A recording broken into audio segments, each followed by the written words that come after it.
Good evening. My name is Donna Bartlett May. I'm with the League of Women Voters of San Diego. I'm going to be your moderator for tonight's candidate forum for San Diego City Council District 2. We have, as you can see, a lot of candidates, so we're going to try and get through this and get to your questions quickly. I'd like to thank the Claremont Town Council and the candidates for attending to voter education, and the league policy on candidate forums is specifically spelled out there. We're proud to be nonpartisan. We do not support or oppose candidates or political parties. Instead, we focus on nonpartisan education and issues of concern to our members and the public. We're using the format that we have used for many years now. It's fair and we like it. And it has been agreed to by all the candidates who are here. This is a forum with you, the voters, not a debate between the candidates. So our timekeeper, Wendy Young, raise your hand, Wendy, is sitting right up front there. She is going to be holding up the panels for when time is up. Since we do have so many candidates, we're going to stick to that very strictly. Candidates will have 2 minutes, although if you can take less, that's even better, for opening and closing statements, and 1 minute to answer your questions. The most important part of this forum is to hear from you, the voters, and the questions you have. There will be no verbal questions from the audience. We have league pagers. Pagers, raise your hand, please. Pages. Terilyn Rose, Jean Widener, and Nolan Sue Fisher that passed out the index cards and the pencils for you to put your written questions on. Those questions come up here to our screeners, Stephanie Sontag and Sheila Toll. Please word your questions in a general way so all the candidates can answer them. Use civility and respect and keep the questions succinct. Commentary prefacing a question won't be read. Questions specifically directed to one candidate will be held until we have one question for all the other candidates. And the volunteers can assist you with your wording if you like.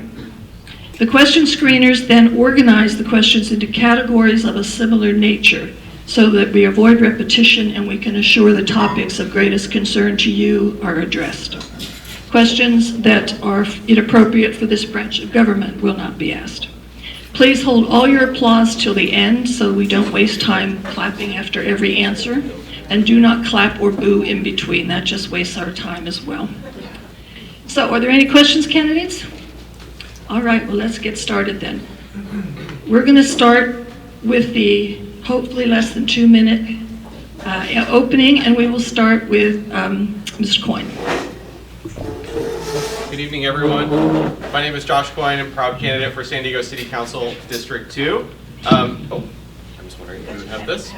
My pleasure. Good evening, everyone. My name is Josh Coyne, a proud candidate for San Diego City Council District 2. I'm the proud son of a small business owner and a grocery store clerk, the first in my family to graduate from college. I have never been one to sit on the sidelines when my city and my community has needed it most, and I'm extremely proud and humbled to be here tonight. I want to thank the Claremont Town Council and the League of Women Voters for hosting us tonight, and I look forward to our discussion. In 2016, when Donald Trump was first elected, I was working double time on our crisis lines, supporting LGBT youth all across the country to ensure that they did not feel abandoned or alone, and they had the resources that they need to be successful and succeed. In 2020, when our city faced the pandemic, I was proud to serve our city with Dr. Jen Campbell to ensure that our families and our businesses had the resources that they needed to succeed during those difficult and trying times. And currently, I have the opportunity to serve as Chief of Staff at the Downtown San Diego Partnership, where I oversee our unhoused care initiatives, our homelessness initiatives, ensuring we can continue to get folks off the street and into housing. I believe this is a meet-the-moment opportunity for our city, and I believe that we need a champion and a fighter to not take our city back, but move our city forward and get back on the right track. And I believe I have the experience to do that, to bring our families the much-needed care and address their concerns as in terms of cost of living. I'm very proud to be endorsed by Assemblymember Chris Ward, State Senator Catherine Blakespear, and Councilmember Stephen Whitburn, and I very much look forward to your discussion tonight and answering your questions. Thank you very much for being here. Thank you. We go to Ms. Crosby. Good evening, everyone. Welcome to Claremont. I'm Nicole Crosby. I am running for City Council because we need a council member who is going to work for us. I'm a daughter of California. I grew up here, and my mom worked nights for 30 years. And it started because even when I was a kid, childcare was too expensive. And she got free medical insurance when she worked nights as a clerk. During the day, I'm a deputy city attorney, and I do housing protection and civil code compliance in order to make sure that our vulnerable seniors and neighbors are not being taken advantage of by slumlords and making sure that they have a safe place over their head. I've also prosecuted domestic violence, child abuse, hate crimes, making sure that our community is safe for everyone. I'm the immediate past president of the Claremont Town Council, and I'm so proud of this community and inviting everyone to be here. We know that it's important for affordability. We need to have housing that welcomes all of us, to keep kids in our schools, to keep seniors in their homes, and to make sure that working families don't have to drive far. I'm also proud because I'm the PTA president at Holmes Elementary School, where my daughter is a third grader. Kids need to go to school. They need to be in a safe environment, and it's good for them to go close to home. And they need to make sure that when they go outside their doors, their friends and their neighbors are the kids they go to school with. So as a long-time individual, almost a Claremonster, maybe one day I will be, you know, it's really important for us to make sure that there's accountability and transparency and looking at evidence-based practices. And as a long-time prosecutor and attorney, we need to make sure that we are delivering for the community. I've been endorsed by Assembly Member Darshana Patel, Supervisor Monica Montgomery Stepp, the Southwestern Regional Carpenters, California Women's List, AFSCME Local 127, and a host of other amazing labor leaders, including people who are sitting here in this room. Thank you. Mr. Bailey? Good evening, everyone. Thank you all so much for being here tonight and caring about the future of San Diego. After all, San Diego is one of the best places to call home, but if we're being honest with ourselves, City Hall is not living up to the best of San Diego. A third of city streets are rated as poor or failing. Thousands of streetlights have been out for years. Homelessness is near an all-time high. Police response times are at record lows. Meanwhile, large housing projects are being built in single-family neighborhoods without any regard for parking or traffic mitigation. And the city of San Diego is running a $100+ million structural deficit despite taking in an all-time high record amount of tax revenue just last fiscal year. There's one cause for this, and that cause is bad policies. I believe the city of San Diego and San Diego residents deserve better. They deserve better policies. And I believe my record as a two-term mayor of Coronado, a city that is AAA bond rated, that has zero debt, that has streets you can actually drive on, that has safe parks and a downtown business community where you can feel safe to bring your family, combined with my experience as a financial analyst for a Fortune 500 company and being a small business owner with 2 businesses that operate in the district, make me uniquely qualified to deliver better policies for a better San Diego. I thank you for your time tonight, caring about the future of San Diego, and I'm looking forward to discussing the issues. Thank you. Ms. Havlik? Good evening. I'm Mandy Havlik, and I'm running for San Diego. Can we restart the time? Start again. All right, thank you. Good evening. I'm Mandy Havlik, and I'm running for City Council because I believe District 2 deserves a representative who's already been showing up for the community before ever asking for the title. I'm a mom of 2 teens, a wife to a Navy combat veteran. I'm a proud Indigenous woman. I'm a registered member of the Temiskaming First Nations. And on my mom's side, I'm a first-generation American. The Navy brought our family here to San Diego more than a decade ago, and this community quickly became our home. I ran for City Council 4 years ago, and just like I said, I've been showing up for the community ever since. Today, I serve as the first vice chair of the Peninsula Community Planning Board and the first vice chair of the Sunset Cliffs National Park Council.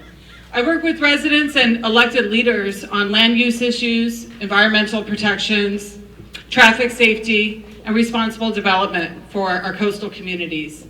I've been deeply involved in protecting our coastline, supporting tree planting and restoration efforts, as well as advocating for thoughtful planning and reasonable growth. My husband and I also have been involved in protecting the coastal height limit, the 30-foot height limit that was passed by citizens in 1972. We successfully won against the city in court when they tried to remove the 30-foot height limit away from the Midway District, because where we build and how high we build, it matters in our coastal communities. I'm a member of the Point Loma Rotary. I'm also a member of the Love Thy Neighborhood. I'm a part of Rady Children's Auxiliary, who's helped raise over $700,000 for children and families who are facing the crisis of cancer. And I'm a survivor of child marriage. I know the power of community because it was my community that saved me from that experience. And I know that there's power in people, and that's why I would love to represent you at City Hall. And we need someone who's going to listen to the community first and be there in service to the neighborhood. Thank you. Thank you. Mr. Mitchell? Hi, my name is Jacob Mitchell. I'm running for City Council because I think a regular person can make the change. So my background is as a chemist and working in molecular biology. And the real reason that I am running in this is because I think that the utility hikes in energy and water are one of the biggest threats facing the city. And I don't think leadership in all forms of government is typically well able to understand the policies that they have influence upon. And so when we deal with these infrastructure problems as we go into the future, I think I will be the most skilled to address those specific issues. But on top of that, I'm just a regular San Diegan. I've grown up here my entire life. I've lived 28 years in San Diego, Point Loma specifically. I went to PLNU as well, so I went to university in District 2. And the reality is I just love this place. So, until they tell me that I legally can't advocate for this campaign anymore, I'm just enjoying being able to talk to all of you and spend time in the community. It is such a pleasure. And honestly, I'm so hopeful that when I talk to people that I could make things better. And I don't want to talk in vague platitudes forever, but the reality is I'm well-versed in science and am currently doing my best to become well-versed in business. So I transitioned to business development in my last job, and I'm currently pursuing my MBA. No Fortune 500s, but I set the curve on my midterm for accounting. I just feel so honored to be able to speak to all of you. Please connect, even if you're not interested in voting or you have any disagreements with any of my policies. I'm here to have a conversation and just be a member of the community. Thank you for your time. Thank you. Mr. Rickey? Hi, I'm Mike Rickey. I'm not only a San Diego native, I'm a Claremont native. I grew up here. I'm raising my family here. I'm a 20-year merchant marine officer. I've been gone at sea for the last 20 years, 8 months out of the year. So I haven't really participated much in the city governments and what's been going on.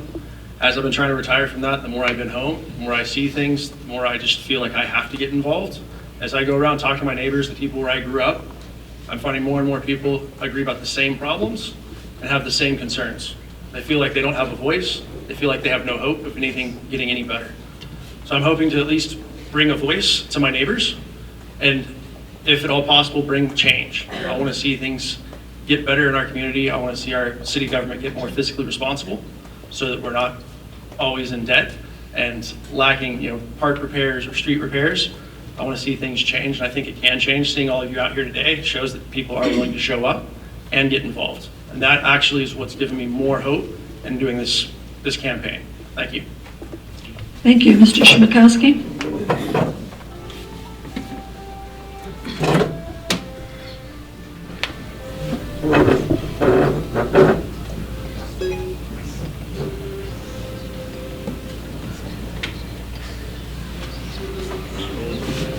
Acquaintance be forgotten and never brought to mind.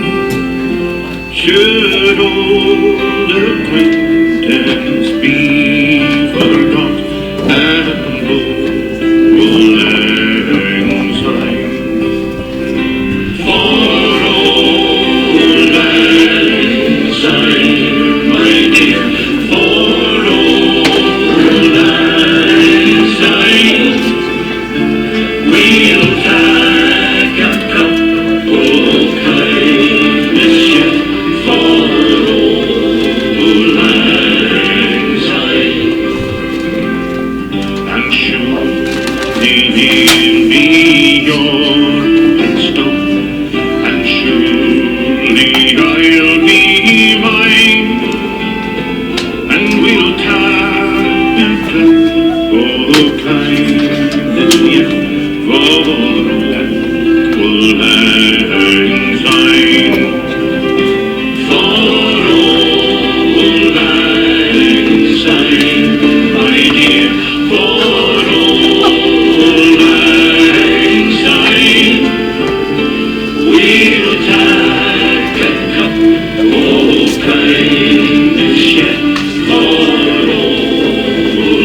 Mr. Smiechowski, your time's up.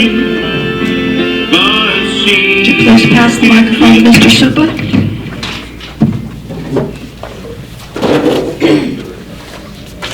That's a tough act to follow, but I'm going to try. Thank you. Good evening, District 2. Thank you for being here tonight. Really appreciate the opportunity to be here. My name is Paul Suppa. I am a 30-year resident of San Diego, 30 years of that mostly spent in District 2. I am a University of San Diego School of Law graduate, 1999. And I've been a lawyer for 26 years, mostly civil litigation, trial law, victim advocacy. I'm presently a partner with Estelle & Kennedy, a professional law corporation. I am not a career politician. I am not beholden to any special interests. I'm neither a Democrat nor a Republican. Candidly, I think that both parties are failing us currently, and I'm running as an independent. I believe that the core function of government, one thing that governance should be responsible for, and that is spending taxpayer monies wisely. We don't do it. We're running a structural deficit, even though we collect $2.1 billion, and that needs to change. My platform is focused around a easy-to-remember acronym. It's SAFE, double S for streets and safety, A, access and affordability, F, fiscal or financial responsibility, and E, environment and education. If government focuses on these issues and does not focus on extraneous issues, then we will have a government that functions properly.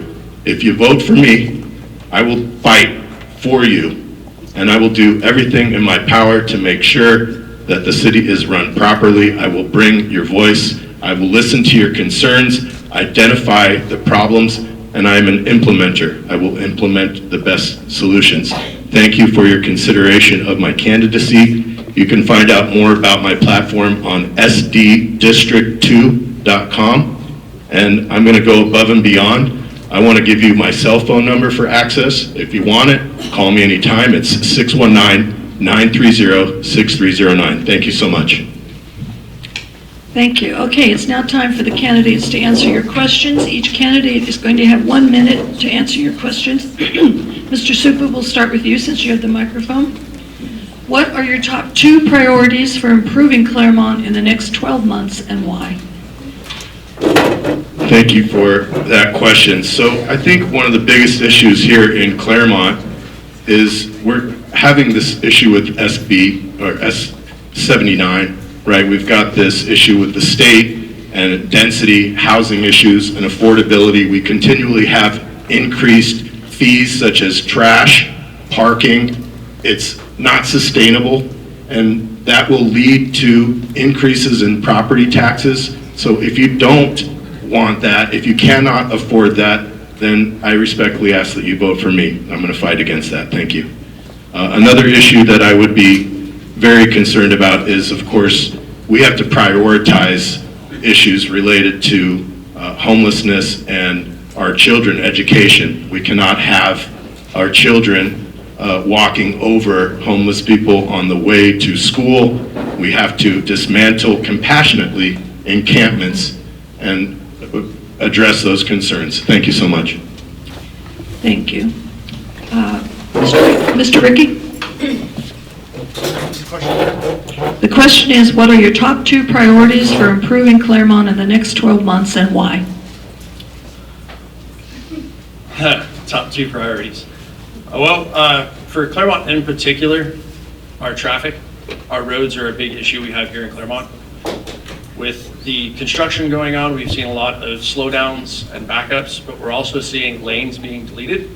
We're seeing off-street parking being deleted, and that's becoming a big issue. A lot of my neighbors are complaining about this on a daily basis. I believe we need to roll back some of those measures and look at what's working, what isn't working. I believe bike lanes are necessary, but they need to be really thoughtful and planned out with the community. You know, have kids at Marston Middle School, and we've lost our parking in front of the school. Went down from 20 spaces down to 7. That's not sustainable. You know, we had the news come out, we had accidents happen. we need to be looking at those issues. When something's not working, we need to be able to roll it back and go, hey, what do we need to do? That's one in particular. Public safety is also a big issue that we have going on right now. We're having a lot of issues with petty theft and other issues that need to be dealt with on a local basis. Oh, sorry. Thank you. Mr. Mitchell. All right, so 1 and 2, I'll just start with 1. I work in construction, I have worked in construction and in painting houses and doing manual labor. And so one of the first things I want to do is get people filling potholes, and I want to do a bunch of ride-alongs and fill some potholes myself. But to follow that up, about energy, and that was a common issue that I was running into talking in front of grocery stores out here in Claremont, is I want to start a pilot program for plug-in solar. So this is a type of solar that is not approved in the state, and you just plug it into your wall, but it does need regulations, because if you have a large sum of these panels plugged in and you had a down power line and someone was working on it, the solar panels could power the line. So there does have to be, safety regards, but that could be implemented and save the average user $30 on their monthly expenses for energy, and that's just one panel. So these things are $400, $500 a piece. My time's about up, but I really love Claremont, and this is where I rented because this is more affordable than Point Loma, and I love this city, so. Thank you. Thank you. Ms. Havlik. Very tall. As I've been talking to the neighborhoods here in Claremont, a lot of the issues have to do about affordability. Claremont has seen growth in the community with the form of ADUs, but we haven't seen that has represented affordability or change in pricing. I'm currently working with seniors who are in affordable housing off of Balboa and Genesee. And the day before Thanksgiving, they got an 8.8% rent increase. We have continued to try to build our way out of the housing crisis, but we don't have the policy that's going to allow us to keep our housing affordable. I'd like to look for rent relief for seniors, and again, truly build the housing that our communities need, not just densifying. And back to what Michael said, it's the streets. People don't feel safe, and they don't feel that the city's adequately invested in the infrastructure. And especially with the Pure Water project and the redesign of the roads, it's created some unsafe or some questionable scenarios for residents as they're walking, biking, and driving through Claremont. So I believe an investment into infrastructure would also be my second priority. Thank you. Ms. Crosby? Thank you. Infrastructure and affordability. And infrastructure is multi-layered. We're looking at the Claremont plan that has just been approved, and it's amazing because it actually concentrates dense areas and growth in areas that already have shops and parking, and also keeping the parking in order to make sure that people on the mesa can actually access it. Like if you are not on top of the mesa, walking up the hill from any direction is very challenging. The infrastructure for public transit here is non-existent, and that needs to be a priority, especially if we're going to be adding, as the plan states, from building from the heart of our communities and outward. This will keep kids in our schools, this will keep families close by and seniors, and that is huge, but it goes to affordability. I think we need to look at the Housing Commission, see what we can do to expand the opportunities instead of just being, buckets that accept money. We need to see what kind of return on investment that we can do in order to make sure that we are providing a broader group affordable housing, because it is too expensive here, and there are many ways that we can do it, and I look forward to tackling those issues. Thank you. Thank you. Mr. Coyne? I have been knocking doors here in Claremont for almost 2 months now, and the consistent theme that I hear here in Claremont or here in Point Loma is that there is a failure at the door, that folks do not trust that our city can deliver on basic municipal services. And first and foremost, if we're going to continue to ask residents to pay more, we need to deliver basic services and ensure that if we say we're going to deliver a new trash can shows up, and the old one goes away. And when you leave the old one out in the street for multiple days on end and the city doesn't come pick it up, someone should be able to pick up the phone in your council office to be able to come and ensure the city picks up your old trash can. We need to deliver quality services for you, the taxpayers.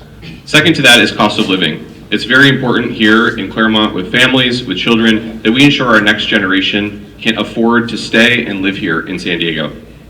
Folks are getting priced out, and parents, families are wondering how it is that they will be able to afford to not only put food on the table, but be able to send their kids to college and stay. So deliver affordability services and then deliver basic services. Thanks. Thank you, Mr. Bailey. The number one issue facing District 2 right now is the number one issue that's facing the city of San Diego at large, and that issue is the city's budget. The city is running a $100+ million structural deficit. Over the past 10 years, the city's population has increased by just 1%. Staffing's up 27%, middle managers are up 461%, but performance is at all-time lows. The city does not have a revenue problem. It has a spending and management problem. So unless we're willing to address that through major reforms at City Hall to deliver better services for less, your streets, your parks, the homeless problem will only continue to get worse. It all starts and ends with the budget. On the quality of life issue though, we are seeing housing projects built in single-family neighborhoods and unmitigated parking and traffic concerns. If you live in a single-family neighborhood, you should be able to take your trash can out to the street without having to fight all the cars that are parking on the street due to the ADU development that just went in there with absolutely no parking. So fiscal issues and quality of life issues. Thank you. We'll start question 2 with Mr. Rickey. In Claremont, major roads are being repaved and bike lanes are being added at the expense of parking and traffic lanes. Where do you stand on this? Simple. I'm against it. San Diego, redesigned Claremont as a transit community. It was designed with 4-lane roads for a reason, to allow people to be able to go in and out. Taking that down to 2-lane roads, adding bike lanes that people aren't using, they can be put in other areas that would be more effective. That is more efficient and better spent. The money that we're spending on these bike lanes and removing the street parking is absurd. Thank you. Mr. Mitchell? In general, I support bike lanes, but the way this is being done I'm not a big fan of, and fundamentally, the people aren't using them because they don't get them to other safe areas to bike. You need like a robust biking system throughout the city to functionally be used as transport between work, and this just isn't doing it. Thank you. Bike lanes have created quite the discussion here in San Diego because a lot of small business owners feel like they're competing with a bike lane to stay open.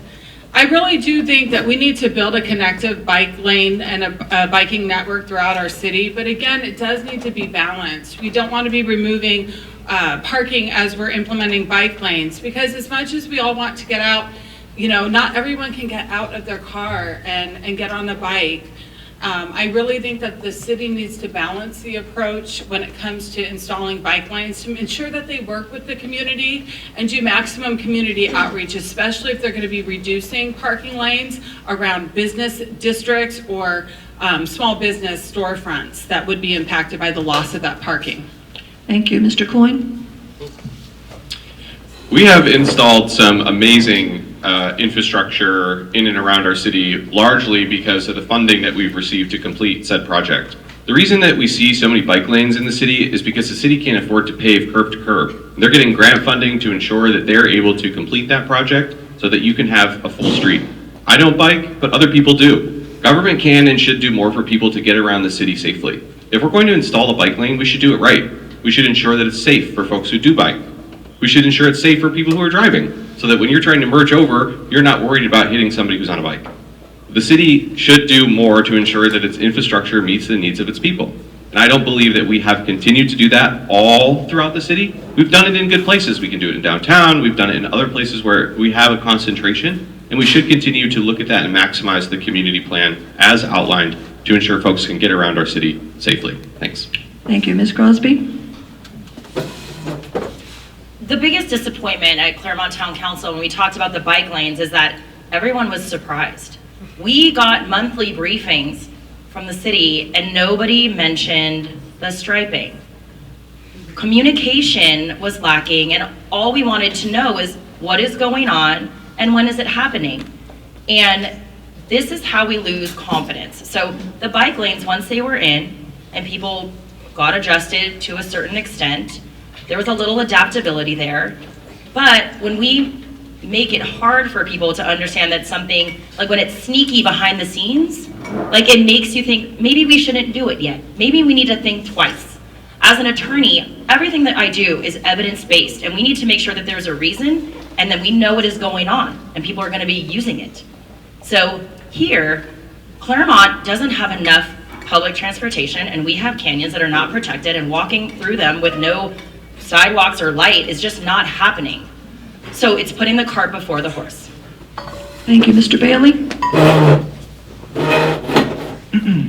And Coronado is a very bikeable community. Here in San Diego, bike lanes do make sense in some areas, but not at the expense of other infrastructure projects when the city of San Diego is running a massive structural deficit. So I would say, yes, bike lanes make some sense in some areas, but not at the expense of other infrastructure projects that other residents actually use. Bike lanes are more of a nice to have, not a must have, especially when we're running the deficit we're running. Thank you, Mr. Suppa.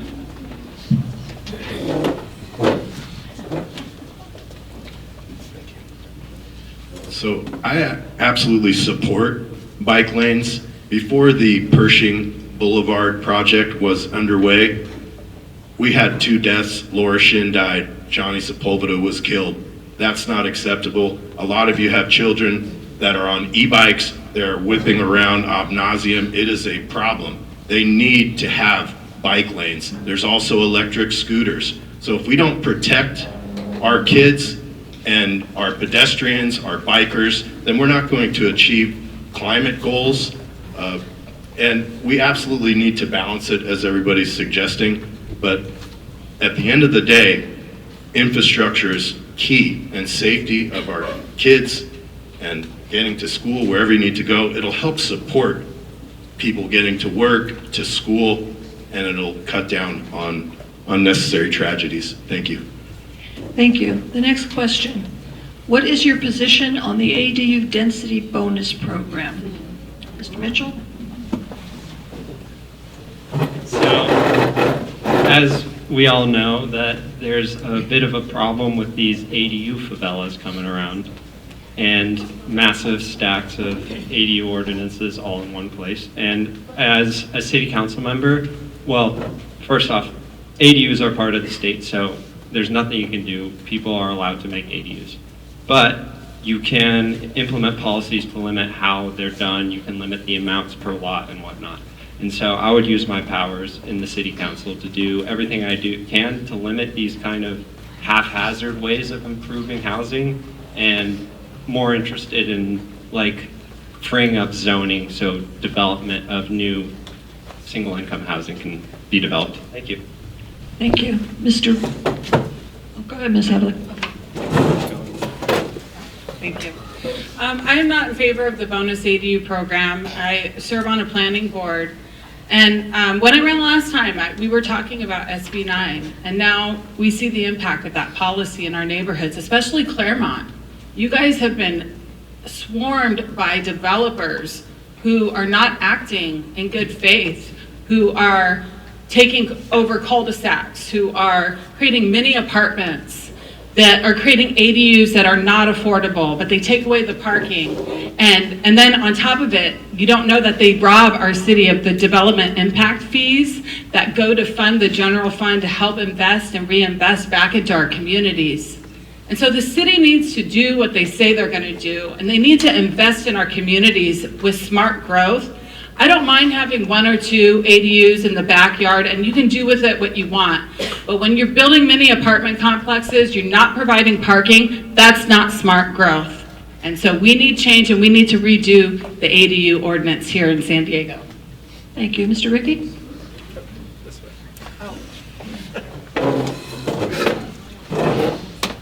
I was very disappointed with the ADU debacle that we had. We were all sold on the idea of a granny flat, right, a mother-in-law unit, and then there was the bait and switch. And then we ended up with these ADUs, these apartment buildings and backyards that was not sustainable. That was ridiculous. We all owe a very big debt of gratitude to the neighborhood in Encanto who actually showed up and actually got some things changed and brought recognition out. Sorry. That showed also a big thing in which community can be involved.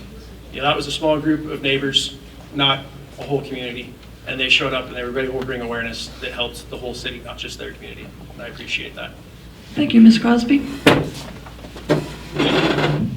As the president of the Claremont Town Council, we submitted a letter to all the council members and the mayor indicating our concern and displeasure with the extent of the program. And that's because we are now seeing the problems that it's caused.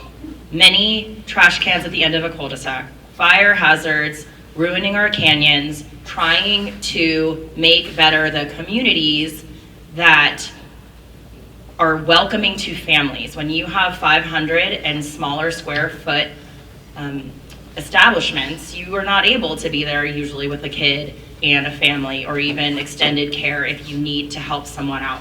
And that is problematic. It wasn't thoughtful growth, and it was really about outsider interests that took away a lot of the community and opportunity for people in Claremont and across the city.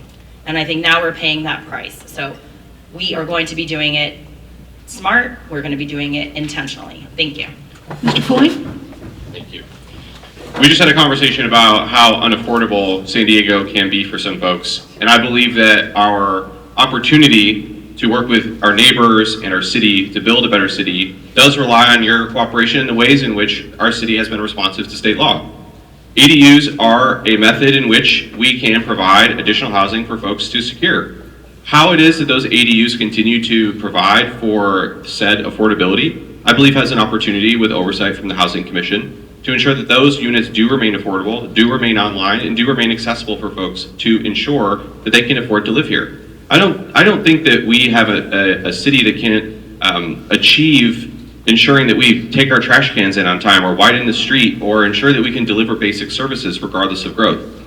We have an opportunity to be a big city, and if a neighbor is complying with state law and the city's implementing state law and they're able to build an ADU, that ADU should be built, and we have an opportunity as a city to respond to that in this affordability crisis. Thank you. Mr. Bailey? If density alone brought down the cost of housing for everyone, then Little Italy would be the cheapest place to live in all of San Diego. It's not. The ADU program is a perfect example of local policy making state policy even worse. As the other candidates have mentioned, ADU policy is throughout the state. In Coronado, we had to allow ADUs because of state policy. But the difference between most cities and the city of San Diego is that the city of San Diego passed this ADU bonus program, which essentially pours gasoline on the fire, but doesn't provide any additional firehouses to put out that fire. So when we think about this, this is something squarely within our control. We can't change state law, but we can reform the city's ADU bonus program, and I think we should. Thank you. Mr. Suppa?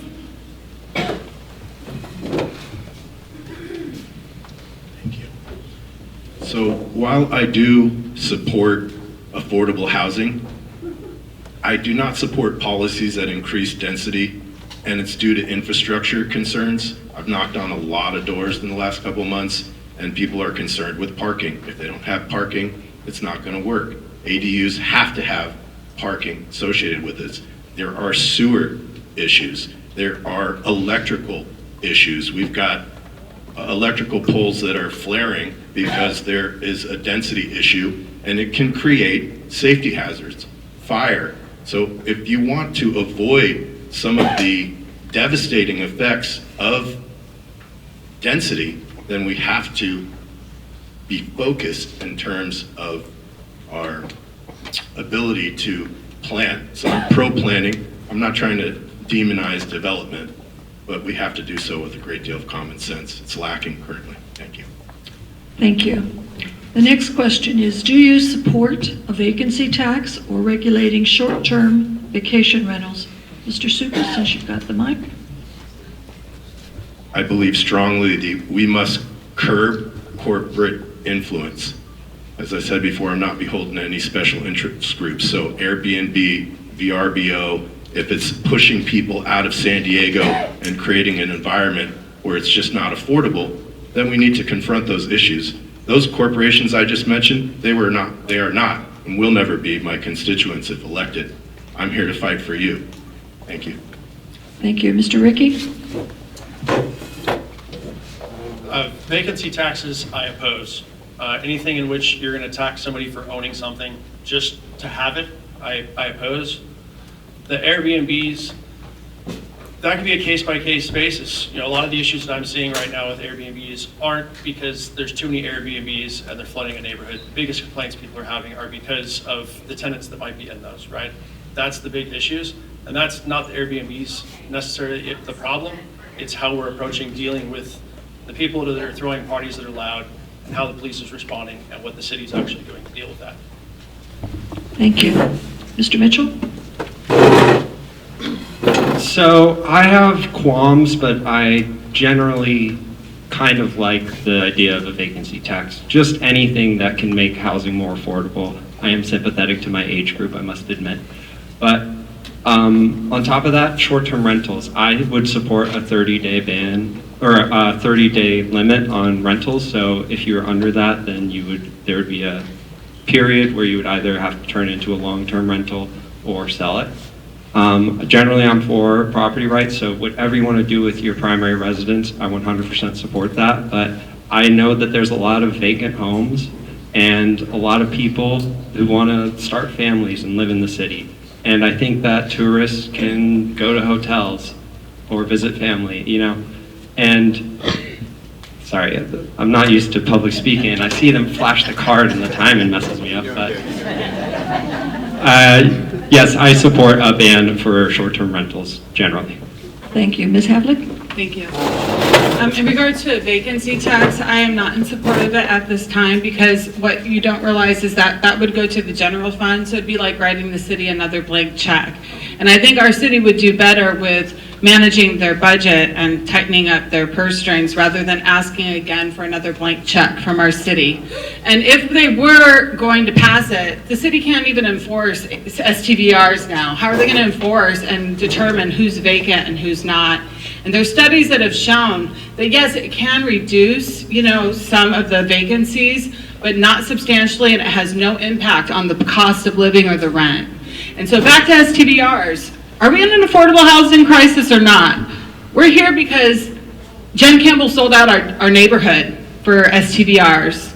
And we need to really balance the STVR ordinance. I really think that they missed an opportunity with the STVR platform fee that didn't make it out of committee. But again, we need to tighten up the regulation for short-term vacation rentals to put some more teeth in it and make that regulation work for the community. Thank you. Ms. Crosby? I support the vacancy tax, and I would even go farther to say that we need to be assessing the real estate portfolios and the large public interest that has swaths of rental property. They are able to keep units off market at a high rental rate and deduct it, and then they can even keep a high valuation when they are paying forward to their shareholders. That's number one. Number two, I think that we need to recognize that almost 6,000 whole home short-term vacation rentals are now not available for people to live in. That impacts our census numbers, that impacts our school funding, that impacts our state and federal funding, and there also, not only are we not getting money, it ends up costing more money because there are police calls for service, high utilization, more electricity, all of the things that have a cascading effect that impact the quiet enjoyment of neighborhoods. We also have brand new buildings, brand new townhomes in Claremont that have been sold whole home short-term rental. It immediately takes opportunities from residents to live. Thank you. Mr. Coyne? I have questions about the measure that was just recently passed by the council that will be on your ballot for approval. However, I do support a vacancy tax and do support the idea that if you have two homes, one of which is empty in an affordability crisis, that maybe you can continue to pay a little bit more to ensure our city can afford to provide said services that we've been talking about tonight. But I believe that we have an opportunity to also close that gap differently with predictability and certainty. The city can't continue to find its way through this crisis with finding 1, 2, 3, 4, or 5, or 6 other little things to add on and tax. We have to find a way in which we can provide a comprehensive financial analysis so that you understand how much it actually costs to live in the city of San Diego, even if you have 2 or 3 homes. It's very important that we find a way to ensure folks understand the ways in which they can afford to live in the city. and the city council has an opportunity to do that. And I believe that we should not turn off any revenue generating opportunities, including short-term vacation rentals. I applaud the city for continuing to ensure that it meets the needs of its residents. Thanks. Thank you, Mr. Bailey. Yes, the vacancy tax is problematic for several reasons. First and foremost, vacant homes have existed forever in San Diego. They're not responsible for the cost of living we're experiencing. But second, and most problematic, is that the vacancy tax is almost certainly illegal. It's already been thrown out of court before in other cities. In addition to that, imagine accepting the premise that a city is going to tax you for inactivity, for not doing something with your property. What's next? Are they going to tax you for not building an ADU in your backyard? Like, where would it end? And as it relates to the short-term vacation rentals, I actually find this conversation from the city council fairly disingenuous when they point to the finger of short-term vacation rentals and say they're responsible for the cost of housing, the high cost of housing right now. And the reason I find that a bit disingenuous is because it was the same city council that allowed the short-term rentals to begin in the first place and promised they would be regulated. For the city council, it's not about housing, it's about more money.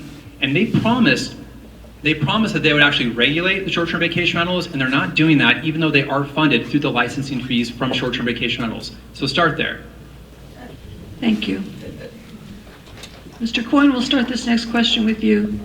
How will you balance the city's budget and eliminate the deficit in 1 minute? In 1 minute. Wow. Well, there you go. First one. We operate in a strong mayor form of government. This city passed the charter amendment that the mayor is the chief executive officer of the city. As one council member of 9, it is extremely important that we hear and ascertain the important priorities that mean the most to our district.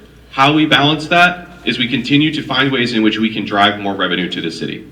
Folks who say we do not have a revenue problem in this city don't fully understand how it is that the city's budget works. We have an opportunity to assess how we can continue to bring more money in, but also assess how it is that we can continue to cut spending. That is not on the backs of employees. That is not bringing us back. That is finding a way to get us back on the right track. We cannot go back. Our city is growing, and we need to find ways, as I mentioned before in my previous answer, to provide a comprehensive financial analysis to ensure you as a family in Claremont or you as a business have financial predictability and certainty to afford to live and operate here in the city of San Diego. That is incumbent upon the city to drive this mayor to deliver a budget that matters for us in this council. Thanks. Thank you. Mr. Bailey? Every other organization in the country, whether it's private or public, is doing more with less. The city of San Diego is actually doing less with more. We literally had an all-time high record amount of tax revenue just last fiscal year. We have all-time high record amount of staffing, but performance is at an all-time low. Once again, the city is doing less with more than ever before. We could go back to 2015. Once again, our population has only increased by 1% since 2015, yet staffing has increased by 27%. So if we simply return to 2015 staffing levels, when performance was higher then than it is today, that would immediately close the structural deficit and add about $100 million surplus. If we then focus on our core responsibilities and stopped having some departments focus on activities that are outside of those core responsibilities, we would save tens of millions of dollars every single year, and there's a number of departments that fall into this category. So one, we got to get back to the basics and actually right-size City Hall and make meaningful reforms largely through managed competition to deliver better services for less for San Diego residents. Thank you. Ms. Crosby?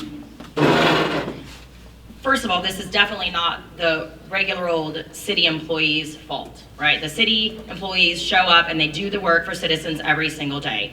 There are many things. It's first, doing an assessment of all of our contracting. Are we getting a real return on investment on duplicative homeless services, duplicative contracts? How many corporations or companies that we're contracting with are going over budget? I think that when we are talking about outsourcing, it actually will end up costing more money because you know how to assess your employees and the work that you have, because that is finite cost.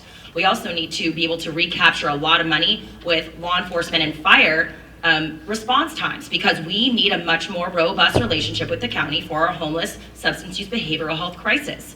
That is taking a lot of time and money and resources from Park and Rec, libraries, every single department. And when you start there, you'll end up taking layers of millions of dollars in savings citywide.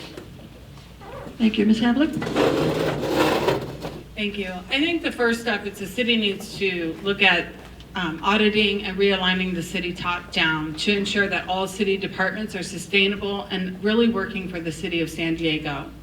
As Richard said, we all live in a budget, right? We don't have some magical piggy bank in the sky that we get to bust open whenever we run out of money. And so we really need to tighten our purse strings. I've seen the city's budget expand, especially after the COVID pandemic.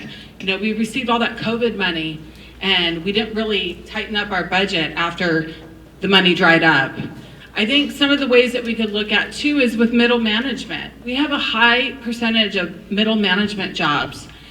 These are non-classified, which means they're non-union jobs. They typically run 150 to 200,000. I think the city, if they would look at reducing those requisitions and get more value of service and frontline workers and resources for our city, we could really stretch our city dollars to work for us. Thank you. Mr. Mitchell? So a lot of the imbalance between revenues and expenses, in my opinion, is due to not due diligence by the city council and by the city in general. So what I'm talking about is we've got golf courses that are being underutilized as profit generation centers. And, sorry, I got distracted. I forgot the question too. My bad, my brain's going blank. I've been talking to strangers every day and my battery It's seems to about be a little down. balancing the budget and eliminating the deficit. Balancing the budget. Well, so one interest in this race is that it's nonpartisan. So even though I've got very socially liberal tendencies, I can focus on being a bit more fiscally conservative in that respect. So part of it is about being very responsive to the city auditor. And then on top of that, trying to create as much public releases as possible. So when we're creating contracts, that there's a public record and that people can see that there's true competition and no one's getting a handout. Thank you. Mr. Rickey?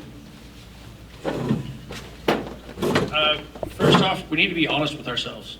We constantly see the budget, over projections on revenue that are falling drastically short of what they're projecting it to be. We're seeing costs ballooning.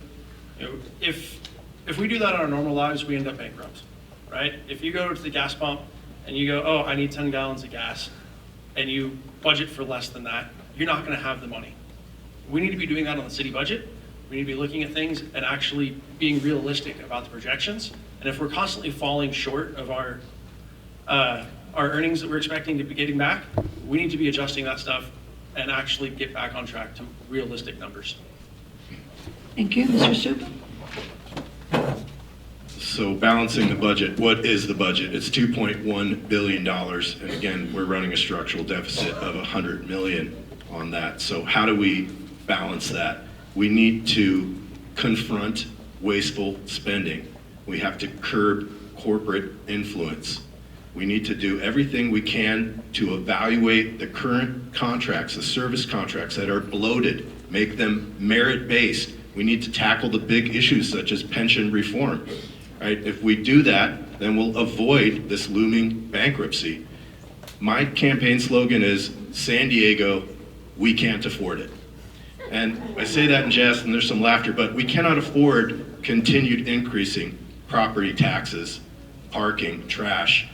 In other words, let's make sure that we resume and refocus on the core function of government, which is what? Spending taxpayer monies wisely. Thank you. Thank you. Mr. Rickey, we'll start. Mr. Rickey, we'll start this question with you. It's about homelessness and public safety. What was your solution to that? Yeah, there's no magic bullet for those issues. Public engagement for public safety is a priority. The police, we've had issues around the schools. We've been talking to them. The number one thing is actually having people show up and actually make statements, right? If you see things, say things. A lot of times people aren't getting involved and we're not having that. I'm constantly seeing petty theft at the schools, at the shopping centers, and nobody does anything about it. We see it on Nextdoor. We constantly see people. Oh. Sorry, can you guys hear me now? So we're constantly seeing issues that are happening around town and people are not getting involved. It doesn't mean you have to actually go and try to stop a crime or anything like that, but actually show up and give a report. that needs to be happening on both sides, not just with us giving it, but the police department needs to be actually engaging with the public and trying to get those information and those, sorry, that's yours. Sorry, at least not quick. Happens to me. Yeah. As far as the homeless issues, we need to be dealing with that on a more comprehensive basis. There's a few different programs. The Sunbreak Ranch is a great concept. There's a few other philosophies that would be better served. The current philosophy is not working. I think we're all seeing that. There's a lot of other solutions out there. Thank you, Mr. Mitchell. Mr. So I don't disagree with him. I think the current philosophy isn't currently working. And so the changes that I would make is, while my heart aches for so many of these people in need. I carry extra socks and jackets and food in my car every day because you're sitting in an intersection and someone who looks like they're living in a third world country comes to walk by you. And I like to stare them at the face. I don't want to look away. And part of that is them taking accountability for themselves. So I support a system that prioritizes people seeking help and not just handing things out. And then I also support police enforcement that reduces encampments and people sleeping on the streets and public drug usage. These were crimes when I was a kid. I don't know what happened, but I see people doing, quite wild things and with police driving by, and I just want to support a humane approach that keeps the city safe and walkable. People don't want to walk around with their kids in a lot of these places. Thank you. Thank you. Mr. Suppa?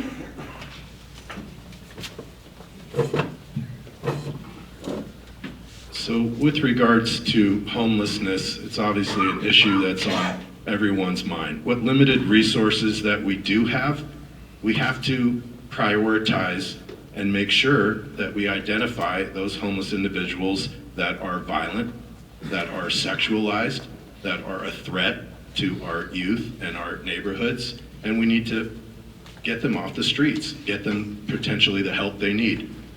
At downtown, there's approximately something like 1,200 beds, and they're being underutilized. We have to reach out to those homeless individuals and see if we can't get them into those shelters. And certainly we have to be compassionate. Back in law school, I started a group called HERE. It's helping eradicate the abuse of rights. And we talk to homeless people about due process concerns, what we can do to basically make life better. But at the end of the day, we have to prioritize the safety and eliminate the encampments, quite frankly, address those. Thank you. Thank you, Ms. Havlik. When it comes to homelessness, it's no secret that the city of San Diego does not have enough shelter spaces. But the remedies that we've seen presented by the mayor are not what works for our community. These big box shelters that don't really work or fit or have any resources near them or transit. I think with homelessness, we need safe shelters. We do need an expansion of what's called, has anyone ever heard of the Compass Station in PB? There's one coming to OB. It's called the Anchor Station. Love Thy Neighborhood is bringing that here. It's a soft launch. We're working with several of the interfaith leaders to bring resources to our unhoused. And I really think that due to it being a human rights issue, we really need to do all that we can to help them. But again, with the budget resources that they want. And back to policing, again, we need to send the right people out to help address our unhoused. We need to set up our police officers, set them up for success, and again, send the right people and expand funding for like the PERT team so that we have the right people addressing these calls. Thank you, Ms. Crosby. Mental health and substance use services come from the county, and that is a main driver of law enforcement related homeless or unhoused people like interactions. It's also extremely expensive and a big drain. The problem is it is an institutional framework that forces the law enforcement to respond. So we're not able to have officers come out and take police reports because we need to make sure, and it's required, that they are responding to 911 calls to make sure that emergencies are quelled.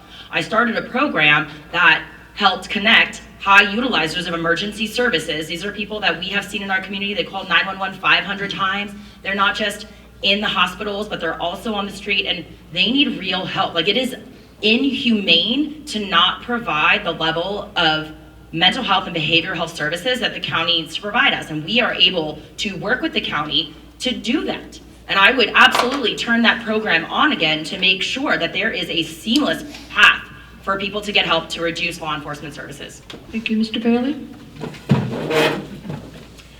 When you exclude California and New York from the national counts on homelessness, what you find is that the rates of homelessness are lower today across the nation than they were back in 2014. Let me repeat that. When you exclude California and New York from homeless counts, the number of homeless today in the nation is lower than it was back in 2014. So what happened from 2014 to now?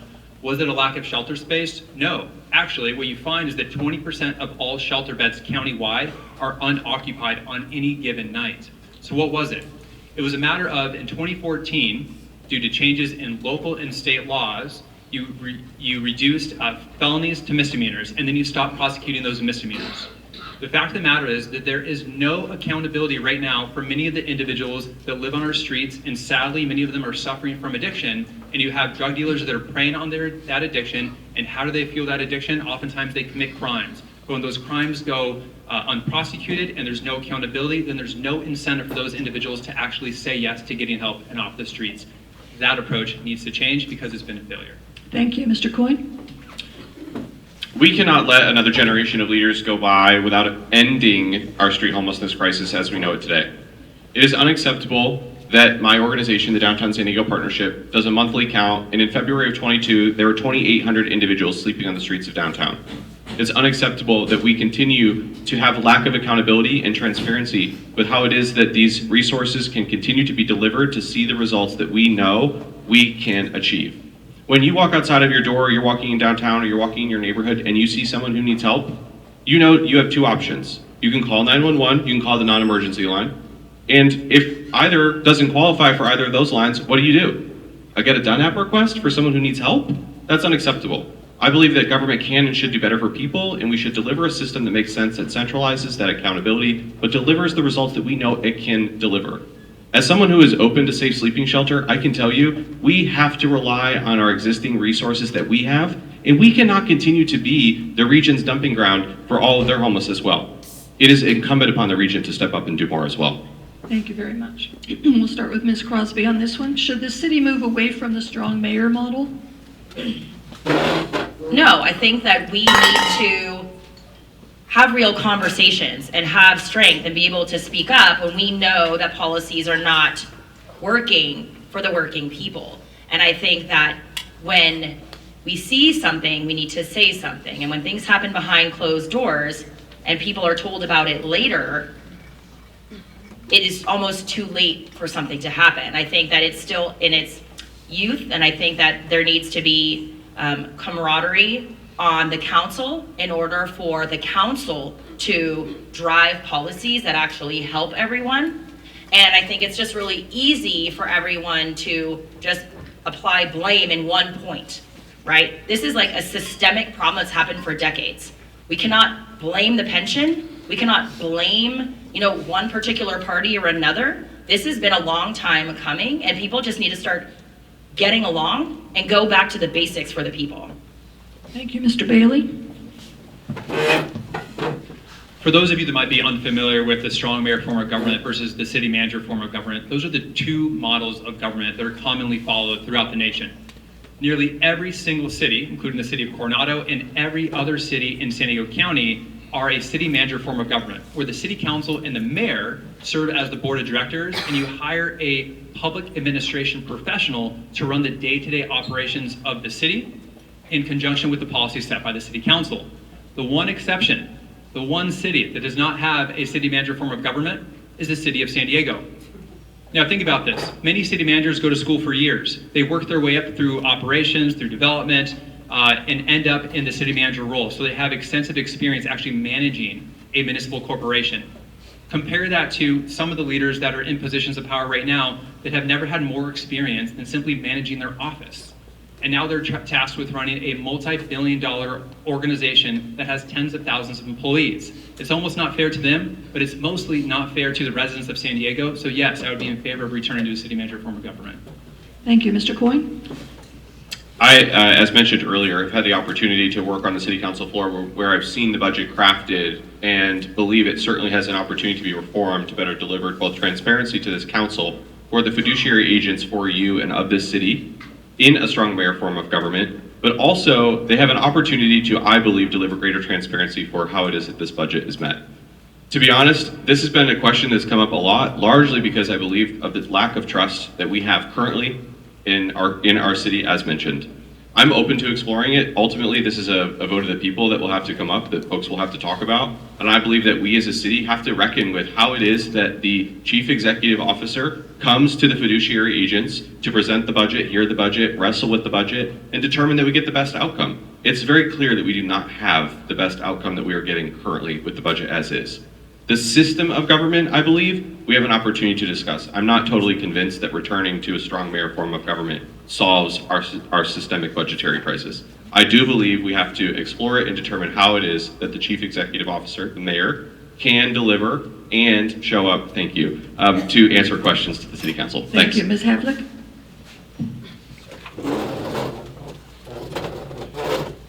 My thoughts on strong mayor is that it doesn't work because we don't have a strong council.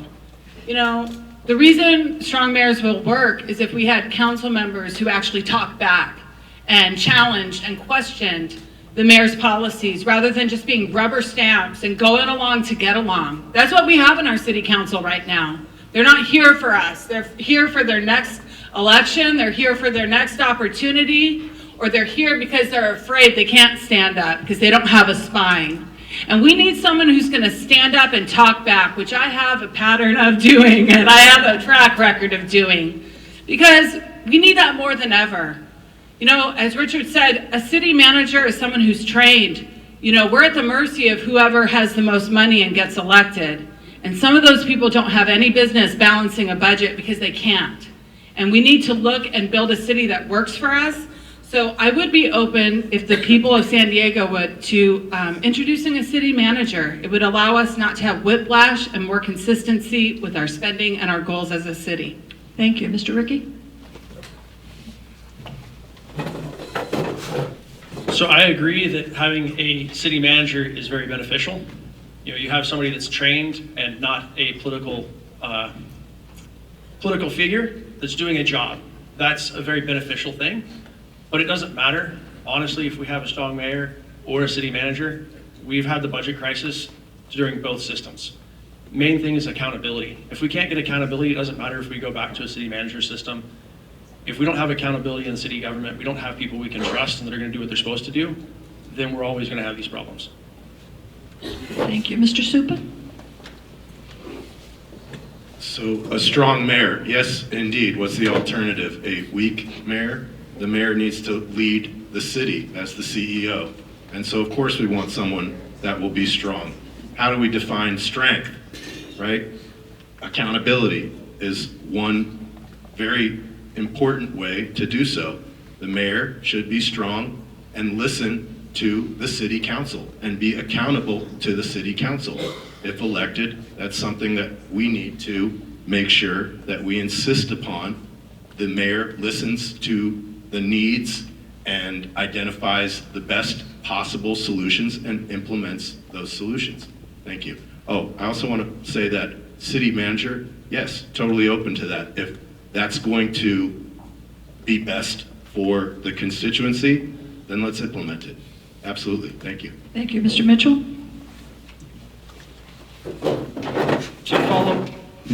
To follow up on what Mr. Bailey was talking about the structure. So when the strong mayor system, we as potential council members would basically be like the Senate to the mayor's president. And while I think I would be interested in increasing my powers and getting rid of the strong mayor system if I were to win, I don't think that's a huge priority. But to back up what Mandy was saying is that the reason it's not working is because our current city council just goes along with everything. And I'll say, we all know, we live in District 2, yeah, so Jen Campbell has not been great for us. You know, she hasn't been around. And I think that having more accountability would help. And so whether I'm in a strong mayor system or if we want to change it, it doesn't really matter. What I would be is just a voice for the community of District 2. And I've got no other corporate interests or nothing. Thank you. Thank you. The next question, what is your position on paid parking in Balboa Park and possibly Mission Bay Park in the future? Mr. Rickey? I oppose it. I oppose paid parking at Mission Bay. I oppose even the potential of paid parking at our municipal parks. I think it's ridiculous, and it's not going to do anything except cause more harm. Ms. Havlik? I'm not in favor of the City Council's proposal to charge for parking at Balboa Park. That's a city asset, and I don't believe our city should be creating a city of have and have-nots. We are in a fiscal crisis, but the city needs to look other directions rather than looking to the constituency to address their failure of managing our money. We need to, again, ensure that, what was the question? Sorry, I kind of blinked out a little bit, sorry. Paid parking. Oh, paid parking, yeah. But back to that, they paused on beach parking. But again, I wouldn't hold your breath because they've talked about coming for beach parking, and I'm a big believer in coastal access. The cheapest thing you can do here in San Diego is take your family to the beach. And the California Constitution says you have access to the coastline as well. And so if you are charging for parking or impeding parking, I believe that's a coastal access issue. Mr. Coyne? Thank you. As a former educator, I had an opportunity to teach a first-year leadership course, and sometimes I think it's important that leaders take a step back, take an assessment, and realize where their decisions, right, have had impact on folks. It's very clear that folks at Balboa Park, the businesses, the restaurants, are sharing data that they're down significantly year over year compared to where they were. I think the city has an opportunity to pause and assess said program to ensure that the program continues to not hurt and harm their tenants any further. I will tell you though, as I mentioned before, we as a region are the playground for a lot of folks in our particular region as the city. How is it fair that we and you as the taxpayers continue to fund a program, right, that others continue to take advantage of, that they don't pay anything for? 18 cents of every dollar of your property taxes stay in the city. The rest go to the county and go to the state. How is it that we continue to recover services to deliver everything we've been talking about here today? The city needs to sit down and reassess the program to ensure that it can meet the needs of our population, including those at the beach. If we can't, thank you. Thank you. Mr. Bailey? 90% of the people that come to Coronado Beach are not Coronado residents. They're from outside of Coronado. But Coronado doesn't charge for parking at Coronado Beach. Why? Because public spaces are meant to be for the public. Balboa Park had free parking for its entire existence. It went through economic depressions, it went through world wars, but for some reason in the past couple years, the city has been so poorly financially mismanaged, it decided to start charging for parking at Balboa Park. That is wrong. I'm adamantly opposed to it. Not only am I opposed to it, if you guys can keep a secret, I'll let you in on something. Tomorrow in the Daily Transcript is going to be a notice of a publication for a citizens initiative to outright repeal the Balboa Park parking fees. So stay tuned on that. Thank you. Ms. Crosby? I don't support charging people to go to the park, and the reason why is we already pay for it. There's not that many places to go anymore. And it loses access and community for so many people who rely on it. If we are going to be charging for it, I think that we should treat it like a residence pass. We have our golf courses where you get a significant discount, but I think that we are a tourist city, and so much of what we have framed has been for outsiders, as opposed to remember that the people who live here and are invested in here have so much to give and they want to be part of it, and then we need to make sure that that remains. I run at Mission Bay multiple times per week, all bits of Mission Bay. And I see a lot of regular seniors and kids and families there. And I know that they're okay, and they know that they can go there because they can afford it, because it's free. And if we start prioritizing everyone else over San Diegans, it's going to be worse and worse. Thank you. Mr. Mitchell? So I 100% hate the Balboa parking fees, and in general, the council has to approve these fees because they don't have many other ways to increase their budget, as Josh was talking about. The majority of their money from taxes comes from the county. What I think, first off, I have been broke in San Diego. I've lived most of my life being a broke San Diegan, and so I'm very in tune with a lot of these public not public services, but public locations. Balboa Park, the beach, Kate Sessions, you know. San Diego's a good city to be poor in for all of its problems. It's a beautiful city, and we have some of the most diverse flora and fauna around. And so I just think it is such an illogical thing to take a free public park that we also have museums in. So now we're driving down traffic to the museums where we make profit. It doesn't give us profit. We're losing on the taxes. What we want to do is drive more people to Balboa Park until parking becomes such an issue that maybe we start charging fees. But reality, we need public transit there too. Thank you, Mr. Suppa. So I'm absolutely against the parking fees. And why did the city do it in the first place, right? We want to generate revenue, but it's not actually working that way. We're hurting the local businesses that rely on that free parking to bring people in. We're hurting tourism. People do not want to pay for it. They've been vandalized. That increases the fees. I'm glad to hear that it's being repealed. It can't happen soon enough. Remember my campaign slogan, if you will? San Diego, we can't afford it, right? So anything that's going to increase those fees and not adhere to common sense policies, I'm against. Thank you. Thank you. We'll start with Mr. Mitchell on this one. Who is the biggest dollar contributor to your campaign? It's my mom, Kelly Mitchell.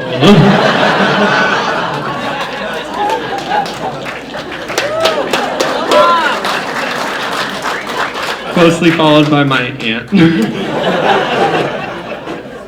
Thank you, Mr. Rickey.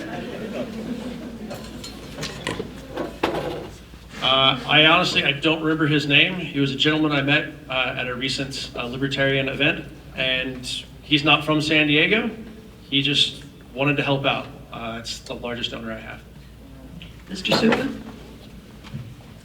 I have 0 donors, and it's probably going to stay that way. I feel bad about asking people for money. Remember, we can't afford it, right? So I don't feel like hitting you up for money.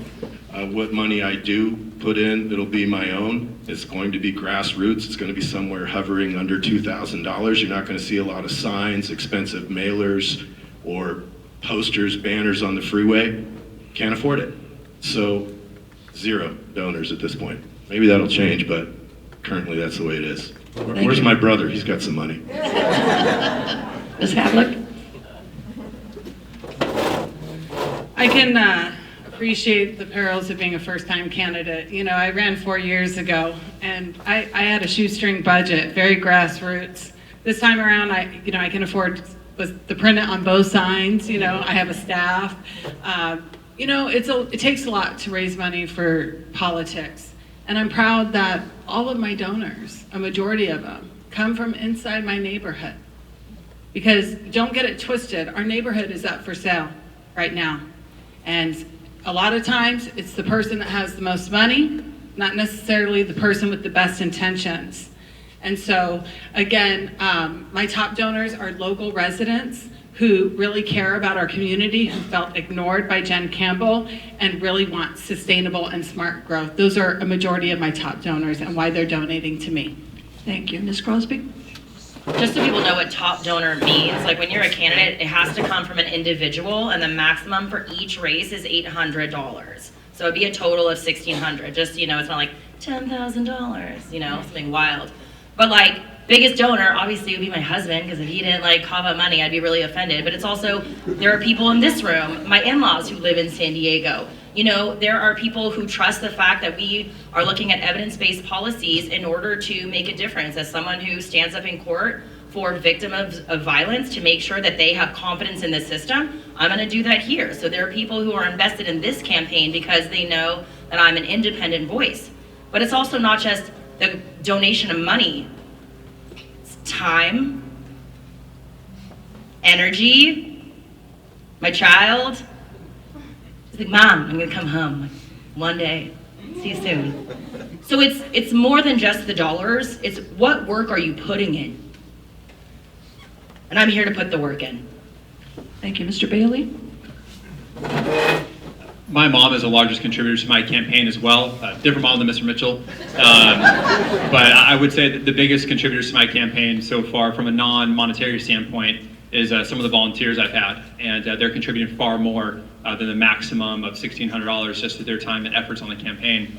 And I will really encourage everyone in this room, if you find someone here tonight that you really want to get behind, I would encourage you to make even just a nominal contribution, because it is really tough to be up here. There's going to be several of these candidate forums. I mean, people are knocking on doors for the next several months.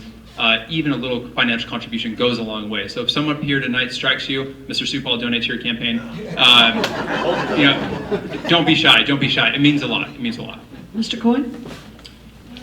Thank you for the question. I think it's really important. Not only are policies important, but tracking a candidate, right, and funding. As Nicole started to allude to, our local ordinances prohibit PACs and corporations, right, from contributing to our campaign. So all of our money from individuals, either outside the city, as some have alluded to, right, or inside, if folks find that aligned. I would also want to highlight that it's extremely important that folks understand where it is that you can access all of our donors. If you go to sandiego.gov, you can go to the city clerk's website and you can search for our Forms 400 series. You can find a list of all of our donors, top donors, as alluded to, 800. You can contribute up to 800 before June. After that, you can contribute another 800 if we move on. I have a number of individuals who have supported my campaign. If you have any questions, please don't hesitate to reach out. Thanks. Thank you. Let's start the next question with Ms. Havlik. How would you address or contain the costs the city is paying for wrongful death and other liability issues? I think that's the most frustrating part. When you go down to city council and you see settlement after settlement after settlement being paid out for trip and falls, people harming themselves while walking or using the city infrastructure. We need to, again, build a city that's more reactive and investing in our city, investing in our infrastructure. And so I think that we need to take a proactive approach and really identify the most dangerous infrastructure in sidewalks, streets throughout our communities, and then prioritize them with fixing that infrastructure and prioritizing the funding. Because we know that when we go down to City Hall and we see someone getting paid out $100,000, $200,000 for a trip and fall, it really makes your mind think about what that money could have been invested or used for that would have better served the city of San Diego. And so those are the ways that I would look to reduce those settlements at City Hall. Thank you. Ms. Crosby? You got to fix the stuff, right? You know that it's there and you have to fix the stuff because you're going to pay for it now or you're going to pay more for it later. And it's all about doing the work and being proactive and knowing what has happened before. Like case after case, you can look at the fact pattern and then triage. You know, even though our resources are thin, you have people who work in each of these communities. And then everything can't be a priority at once, but you start at the top and you work your way down, right? One pothole at a time until the street is done. I went into Discount Tire because I had one tire that was not doing so well, and then by the time I got there, I had another tire that wasn't doing so well. And the guy's like, yeah, you're in San Diego. And that is really disappointing because whether it's wrongful death or tires that are getting popped or damage to people's alignment, it is things that we see, we know, right? And how much money could we save by doing the work sooner? A lot. And you just add up all of those costs together. Mr. Bailey? The reality is, in a city as large as San Diego, with millions of visitors that come through here every single year, that settlements are oftentimes a cost of doing business. They are just a regular cost for the city, because even if you're doing everything correctly, just statistically, you're going to end up with doing something wrong that's going to result in a settlement. Oftentimes, it's cheaper to go the settlement route than it is to fight it in court, and that's just the nature of the law here in the state of California. However, there are a lot of things within the city's control that it's not addressing. As Ms. Havlik mentioned, you have to be proactive with your infrastructure. Right now, the city of San Diego, according to the city's auditor, is underfunding maintenance of our streets by $100+ million a year. They're underfunding city facilities like parks and bathrooms by $120 million a year. You have all these different trip hazards on the curbs that are now the responsibility of residents, but now residents have to pay several $1,000s to get a permit to get a qualified contractor to come out there and remove that trip hazard. That is totally unacceptable. That it is within the city's control. So yes, settlements are generally a cost of doing business. However, we have to address what's actually within our control in a proactive manner. Thank you. Mr. Mitchell?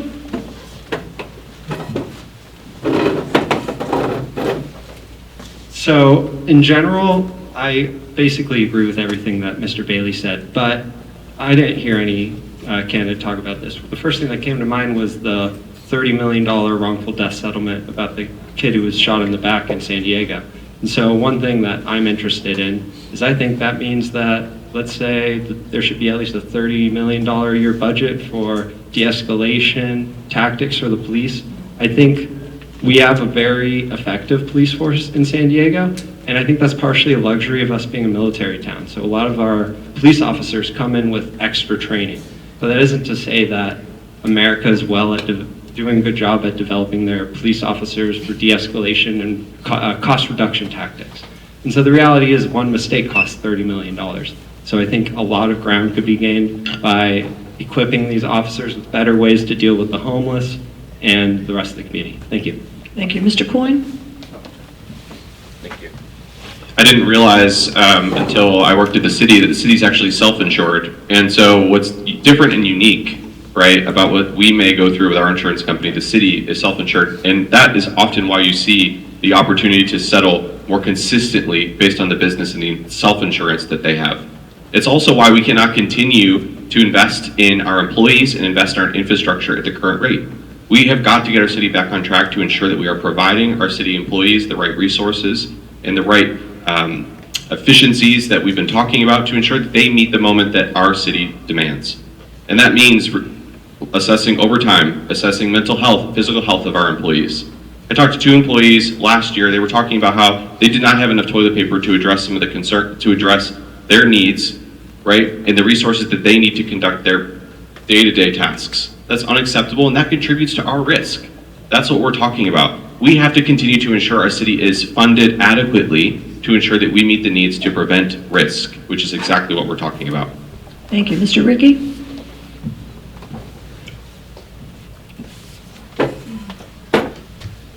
So the fact that we're talking about repairing infrastructure because of payouts is ridiculous. We should be repairing the infrastructure right off the get-go. This shouldn't even be an issue. Right? That we are going to always have payouts. There's always going to be lawsuits. There's always going to be accidents. But that shouldn't be the main driver for us to go after this repair for infrastructure. We should be doing that right off the bat. There's no excuse for it. As Mitchell brought up here about the payouts for law enforcement actions, we need to be spending more on training. We need to be spending more to support the law enforcement, and not just in their direct operations, but also in prosecuting the criminals that need to be prosecuted, and they feel like they have the support of the city so that everybody's able to do their jobs properly. And when we do have bad actors, we can get rid of those bad actors. Thank you. Mr. Suppa? So as someone who's actually sued cities on wrongful death claims, these are very serious cases, right? If we can prevent them, wonderful, we should. Make sure that we spend the taxpayer monies wisely and invest in the infrastructure, from repairing potholes to gopher holes. Once the lawsuit is filed, it is an insult when plaintiffs sue and they get communications from the city council that we're going to offer you $50,000 for a life. So in order to properly address these issues, we have to engage seriously in alternative dispute resolution. That means good faith mediation, binding arbitration, making sure insurance pays that bill wherever possible. Thank you. Okay. The next question is, the San Diego Police Department's budget is over $500 million. Do you think this is too much, too little, or just right? Mr. Suppa? So honestly, I don't know. We're going to have to engage in due diligence and evaluate that. There's a lot of calls for increased police officers. I know Mr. Bailey mentioned in 300 officers that we should add to the police force. That's great if we can afford it.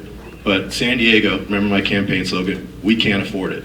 So we've got to evaluate intensely every expenditure increase because it's going to affect us all if we don't. Thank you. Thank you. Mr. Mitchell? Yeah, so in the $2.1 billion city budget, I believe the police is about 700. And I appreciate his honesty, and I'll reiterate that. I don't know fully. But what I can say is I do want to equip the police officers with support, like he mentioned, to get some people off the streets and feel like they have support from the community. But I also have a lot of questions and concerns about like remote tracking and license plate readers. And sure, this is nice for a line item that we recovered this many stolen vehicles, but I take the AI threats very seriously, and I don't want to create the infrastructure for a police state in the future, personally. Generally, I do support police officers. I think they're great community members and good people, and mostly I want to support their training to make sure that they feel like community stewards and people don't feel afraid when they're following them, you know? Mr. Rickey?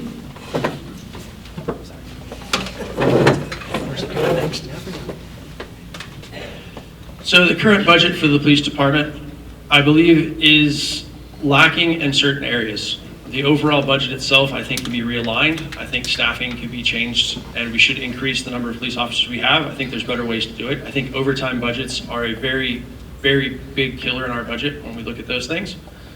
I agree that I don't want a police state. I'm not a big fan of cameras watching everybody, checking where you go, facial recognition, plate readers knowing exactly what you do and where you are. I'm not a big fan of that, but I'm also a big fan of community involvement. I've tried to volunteer. I had to go all the way to Chief Wall to actually get permission just to be able to become a volunteer police officer. It's a whole long step. I have to do it all on my own dime. I wish the city would actually be looking at other opportunities to bring in people that were willing to actually commit time to be part of, whether it is actually as a law enforcement officer or helping out on the PERT teams or other issues. We can do that as a community and not actually have to pay large sums. Thank you. Ms. Havlik? The $500 million budget with San Diego Police Department, I do think there's an opportunity for all budgets here, all departments in our city to reduce their budget. But back to the conversations about overtime, we don't have enough police officers to address the public safety in San Diego. And so a lot of ways that those police officers are helping support our community is through overtime. And so if we would pay our police officers a competitive wage, I think we could help with that recruitment. But again, I think there's some opportunities for us to look at what we're investing in. I grew up in a home where police were coming to my home. I had a brother who had addiction issues, and a lot of times when police show up, they're just cataloging a crime. They're not really preventing a crime. And I'd like to see more investment into training them to ensure that the outcomes and their engagement that they have with the community ends in a positive way that doesn't set us up for any lawsuits in the future. But again, that's all I have to say about police budget. Mr. Coyne? I am the proud older brother of a police officer, and we should do everything we can to ensure that our police department has the resources that it needs to be successful to continue to be America's safest city. With that said, I look forward to, if elected as city council member, working with the police chief and the Police Officers Association to assess where we can find efficiencies in modern day policing. Not only should we be assessing what calls we're responding to, as alluded to, with the mobile crisis response team, with other sort of low-level crisis intervention, some of these calls need to be assessed to ensure that we are also sending the bill to the county, and you, the taxpayer, are recovering that money to ensure that our police officers are responding to bank robberies, other issues that matter. Not having the mental health crisis that we know to be on the street is the response that I believe the county should be responding to. With that said, I've been supportive of assessing how it is we can find efficiencies with policing through the license plate readers or cameras. You have seen a lot of crimes solved recently, and I believe that the city has an opportunity to ensure we can deliver that more efficiently together. Thanks. Thank you. Mr. Bailey? There are certainly reforms that can and should happen within every single department at City Hall. However, you, the public, need to be aware that there are fewer police officers today than there were back in 1990. Okay, so there are fewer police officers today than there were back in 1990. As a percentage of the overall budget, the city's police department budget is actually lower today than it was just a few years ago. Okay, so what explains the situation we find ourselves in with all this overtime? Well, this is one of those counterintuitive positions where if you actually had additional officers, you would reduce overtime. You'd be able to do more with less and actually maybe reduce the city's police department budget by bringing on additional police officers. When we look at the key performance metric within the police department, what we find is that police response time for priority 1 calls are 3 times higher today than they were 10 years ago. Why? Because over 50% of all the calls today to 911 are related to the homeless issue. And right now at City Hall, their policy is that a police officer has to make 4 contacts with a homeless individual before they can hold them accountable for their actions. So you have fewer officers and a policy that holds the people that are calling 911 the most unaccountable. That's a recipe for disaster that's costing you, the taxpayers, a lot of money. Thank you. Ms. Crosby? One thing a lot of people don't know is that the San Diego City Charter, which is, like the constitution of the city, actually has in it that the police budget is a budget priority. So that's number 1. Number 2, there are, general national requirements for response time, which means that's why we're paying millions and millions of dollars for overtime, because it takes time to train. It takes time to onboard, and that doesn't happen overnight.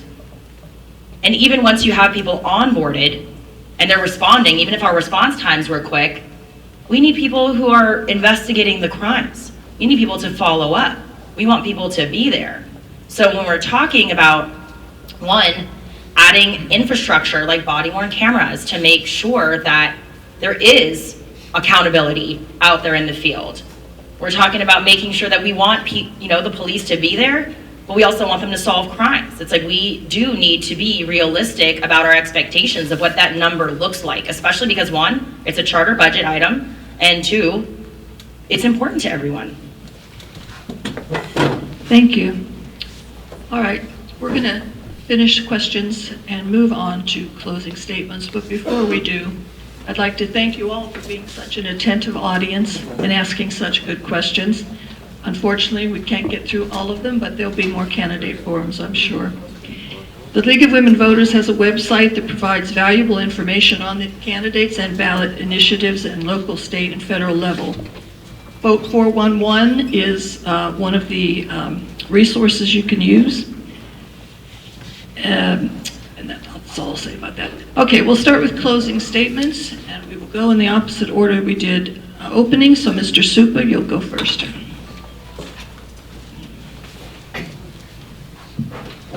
Thank you, everybody, for being here tonight, and to the League of Women's Voters and the Claremont Town Council. So we have a lot of examples of politicians that overpromise and underdeliver, right? Promising free stuff. We're going to give you free transportation, free child care, and they're swept into power and they can't make good on those promises. I plan on doing the opposite. I will underpromise and overdeliver. In fact, I only have one promise that I will make to you, and it's this. If elected, I will quit my current job and go to work full-time for you. My wife, if she was here, we can't afford it. Anyway. We need to fight for a better San Diego. San Diego should be a shining example of what America can be like, and it can happen here. I know we can make it happen.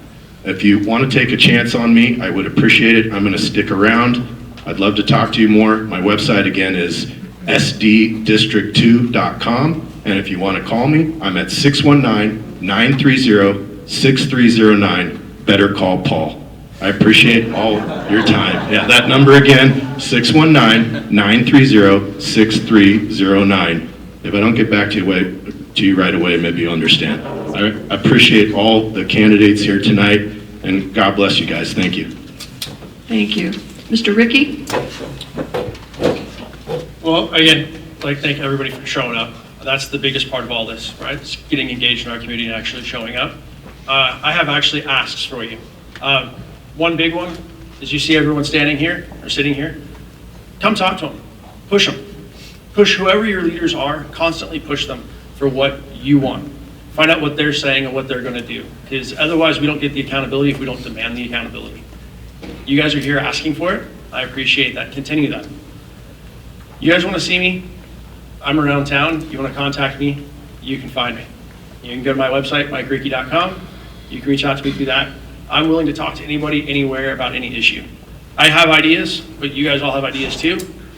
I want to see those ideas come out. I want to see people actually engage, neighbors talk to neighbors, so we can actually facilitate change. If we're just sitting here talking one-sided, we don't have any change or any conversation. But if you go home and you talk to your neighbors, tell them what you heard here, tell them what you liked about these candidates. Maybe we can actually have real change and real conversations in our community. Thank you. Thank you. Mr. Mitchell? Thank you to the League of Women's Voters for inviting me, and thank you guys all for spending your time to sit here and listen to all of us talk and share your concerns with the community. And also thank you guys. I like having a big number. I mean, this means that a lot of people are engaged and want to make the community better. But at the end of the day, I'm just a normal person. I've grown up in this city. I've seen it change in some ways for the better and a lot of ways for the worse. And I don't see a lot of, adult in the room management at all levels of government. And everyone wants to run up a deficit and make me pay for it. And I wanna raise a family in the city, so I would be super transparent.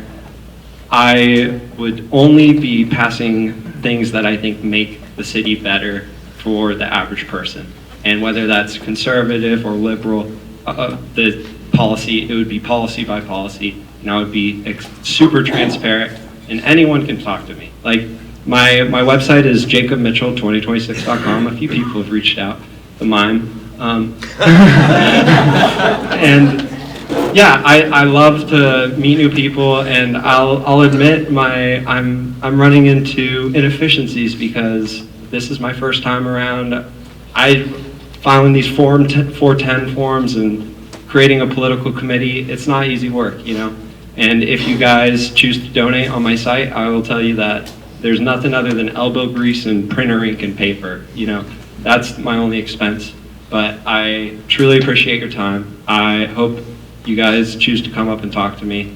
And in reality, I just want to live in this city forever. So whether I'm a politician or just a neighbor, please say hi.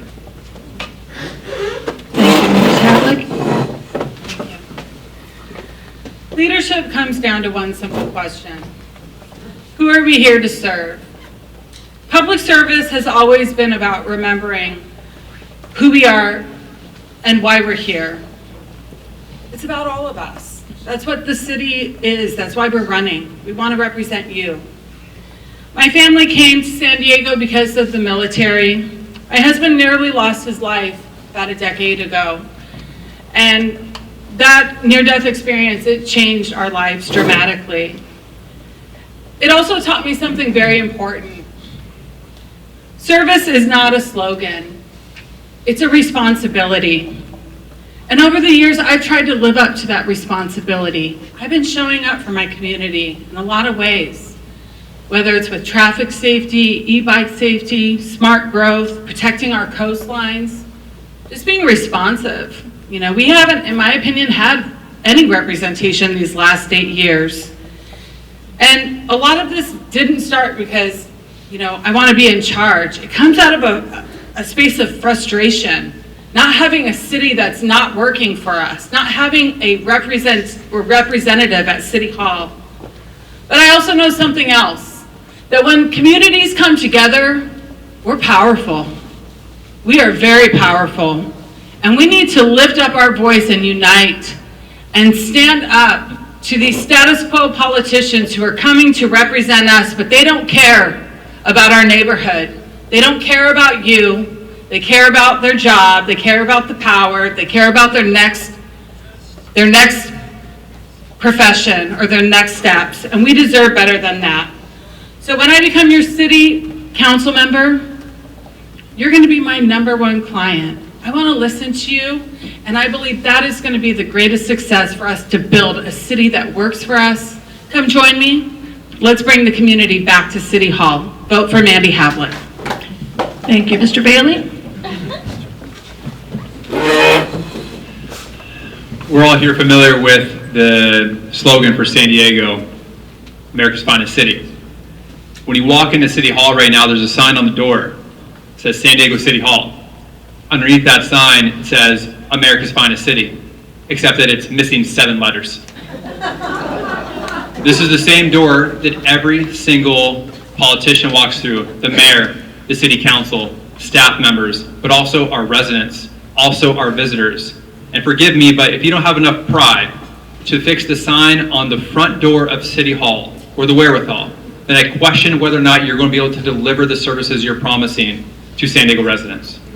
Now, if you're surprised to see the former 2-term mayor of Coronado standing before you today running for San Diego City Council, well, you're in good company, because so am I.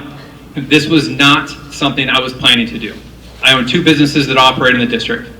And after I left office and I moved into San Diego and I started focusing more on what City Hall was doing, I could not ignore that the bad policies that are in place at City Hall are what is responsible for the condition the city finds itself in right now. And so if you want to see better policies, strictly better policies, for a better San Diego, then I encourage you to give me consideration for your vote for San Diego City Council District 2. Thank you. Thank you. Ms. Crosby? Thank you everyone for being here. I'm Nicole Crosby and I'm running for San Diego City Council because, again, San Diego needs to work for the working people. It needs to work for the people who are here. I'm a mom, I'm a deputy city attorney, I've prosecuted, I've been in public service for over 20 years. I know, I don't look that old. But the important part about that is you do that for the public good. You do that to protect the people. You do that because toxicity eats the system from the inside. Making people angry and petty and blaming as opposed to holding your head high, being professional, and going for the evidence and doing things for the right reasons, that's the way that we need to be moving this train. You know, going back to some of the things we didn't get to talk to, I've written grants and gotten millions of dollars for the city. For infrastructure, we can do that and make so much more money. There is lacking in grants here, and we can make money there. Number 2, pensions. Stop blaming the pensions. No City of San Diego employee gets Social Security. That is 6.2% savings instantly to the city, which means that 6.2% just goes into the pension. And also, you have individuals who are working here that pay into it. So just put the money where it's supposed to be. Don't mismanage it. We need to be making sure that the information we are getting is accurate, that it's true, that we're looking at the sources, and we're being serious about it. We also have to think about confrontation. I say we need confrontation. That doesn't mean people are angry at each other. It means that we need to do the hard work for the people. I want people in this community, in this room, in this city, to not think about government. Because the moment you start thinking about government, it's doing something wrong. A vote for Nicole Crosby is a vote for the people. Victory for the people is going to be based on evidence, on trust, on accountability, and strength, professionally. Thank you. Thank you. Mr. Coyne? Thank you all so much for being here tonight. I think that it's an important part of our democracy that you are here, you're asking questions and hearing answers to how it is that we choose to see the future of our city. And it's been true, it's been mentioned, our slogan for our city is America's Finest City. And it's also not wrong that I believe that we can build a finer city. I don't think that anyone up here, we wouldn't be up here, if we felt things were going according to plan. I don't think you would be here also if you felt things were going according to plan. It's time to get the city on the right track. We cannot bring our city backwards. We are a growing city. We have an opportunity to meet the needs of a growing city. And with growth comes tension. And what I believe, as a former crisis counselor, what I believe we can do is have honest conversations about the care and compassion that we have for our city and how we achieve that result. And that's done by ensuring that we have folks on the city council that have the experience on day one to address these concerns. What we're talking about here today, parking, trash, all of these fees, these are all things that we as a city should be wrestling with collectively to talk about and move on to build a future city. What we're talking about is recovery. We have to get to a point where we are talking about future growth, future investment in a finer city. And I believe that I have the opportunity to do that. I have fond memories of sitting in my living room with my Irish Catholic grandmother. She's a grandmother of 12. And I did imagine myself up here, and she would too. Because I care enough about my community to stand up here to tell you that we can do better. We can do better as a community. And I have the experience to do that, to ensure that no one sleeps on our street at night. It's unacceptable. We can and should do more to ask more of the county and the state. The state continues to deliver all of the requirements, all of the other expectations, but oftentimes it doesn't come with funding. We have got to do a better job of ensuring that all of the other municipalities that are around, the mayor knows, we can blame the mayor, but the mayor is just one person in a city of a region of 18 different cities. So we have got to do a better job, and I want to give Wendy another hand because she's done a great job making sure that we stay on time. Thank you. Well, I'd like to thank the candidates on behalf of the League of Women Voters for attending and for running for office. As Mr. Mitchell said, it's hard work. And I want to thank all of you for attending tonight and following the League's motto, which is don't just be a voter, be an informed voter. And now, the Claremont League, not the League, you're not a league, you're a town council. And the Claremont Town Council thanks you, the League of Women Voters, for running this really well done forums that you do, and they're all volunteers, so let's thank them.